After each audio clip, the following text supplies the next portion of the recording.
Assaduddin Owaisi ji, you will also get 2 minutes. I'm sorry. Madam मैं 4 minute खत्म कर दूंगा मैडम, आप दोबारा नहीं बोलने दूंगा। मैडम पिछले 3 साल में जो मॉब लिंचिंग के वाकयात हमारे मुल्क में पेश आए हैं, इससे हमारी आंखें खून के आंसू रोती हैं, रूह तड़पती है, जिस्म कांपता है और दिल लहूलुहान होता है। और मैं आपसे वाज़ेह तौर पर कहना चाह रहा हूं मैडम कि ये वाकयात नहीं खत्म होंगे, इसलिए नहीं खत्म होंगे क्योंकि ये सरकार रिलीजन को आइडियोलॉजी के तौर पर प्रमोट कर रही है, जो हमारे कॉन्स्टिट्यूशन के खिलाफ है। जिस दिन ये सरकार रिलीजन को या फेथ को मानेगी, आइडियोलॉजी तौर पर नहीं, ये वाकयात खत्म होंगे। दूसरी बात ये कह रहा हूं कि क्यों खत्म नहीं होंगे, जब तक बीजेपी कल्चरल नेशनलिज्म को मानेगी, इस मुल्क में मॉब लिंचिंग होते रहेगी, दलित और मुसलमान मारे जाते रहेंगे। जिस दिन बीजेपी कॉन्स्टिट्यूशनल नेशनलिज्म को अपनाएगी, मॉब लिंचिंग खत्म हो जाएगी।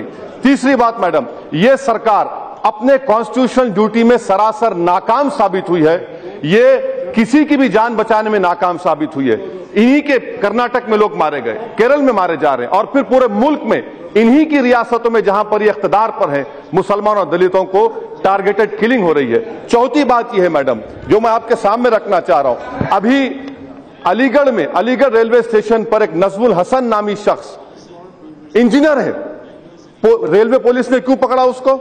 वो शख्स बुर्खा पहनकर ट्रेन में जा रहा था और रेलवे पुलिस ने पूछा क्यों पहना तुमने बुर्खा, तो उसने कहा कि 3 दिन पहले मुझे लोगों ने मारा था, मैंने अपने आप को मॉब लिंचिंग से बचाने के लिए मैंने बुर्खा पहना।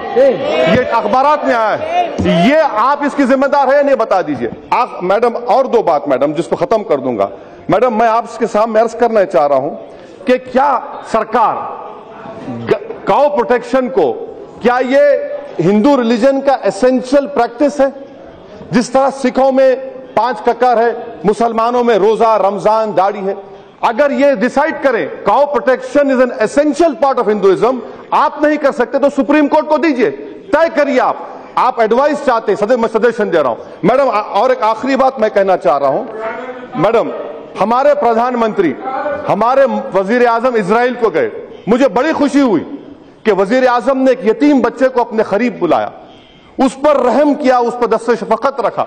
मैं आपके जरिए से वजीर आजम से पूछना चाहता हूं कि जिस तरह वजीर आजम ने एक मोशे नामी बच्चे को, जिसके वालिदैन को पाकिस्तान के दहशतगर्दों ने जान से मार दिया था, क्या हमारे वजीर आजम अपने घर में इखलाक के बेटे को बुलाएंगे, जुनैद के भाई को बुलाएंगे, अयूब खान के खानदान वालों को बुलाएंगे, कर्नाटक में आपके लोगों को मारने वालों को बुलाएंगे, बुलाकर उनको गले से लगाए वजीर आजम? अगर मोशे को गले से लगा सकते तो यहां पर जिन लोगों ने उनको मारा वो भी टेररिस्ट से कम नहीं है मैडम। और मैं आखिर में आपसे अर्ज करना चाहूंगा मैडम,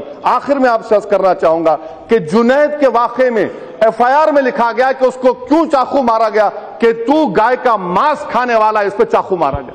और किसी को क्या 30 दिन में बेल हो जाती? क्या आपकी सरकार नहीं है वहां पर 30 दिन में बेल होगी? 90 दिन लगते हैं मैडम मर्डर केस में। आपकी सरकार सो रही है, आप कॉन्स्टिट्यूशन ड्यूटी में नाकाम साबित हुए। मैडम मैं आखिर में आपसे कहना चाह रहा हूं कि वजीर आजम अगर वाकई में सच्चाई को मानते हैं, जबानी खर्च के कायल नहीं है, तो मैं वजीर आजम से कहूंगा कि आपके शैडो आर्मी को रोकिए। और मैं आपके जरिए से मैडम, हिंदुस्तान के हमारी 5000 साल की तारीख अगर है, हमारे हिंदू भाइयों से कहना चाह रहा हूं, बचा लो अपने आप को हिंदुत्व से। हमारी लड़ाई हिंदुइज्म के खिलाफ नहीं है, हिंदुत्व के खिलाफ है। इस मुल्क को इससे बचाना है। यह हुकूमत हिंदुत्व को प्रमोट कर रही है और टारगेटेड किलिंग कर रही है मुसलमानों और दलितों की। ये नाकाम साबित हुए हैं। मोदी सरकार की हुकूमत जब तक रहेगी, मॉब लिंचिंग चलता रहेगा। शुक्रिया madam. Thank you honourable minister.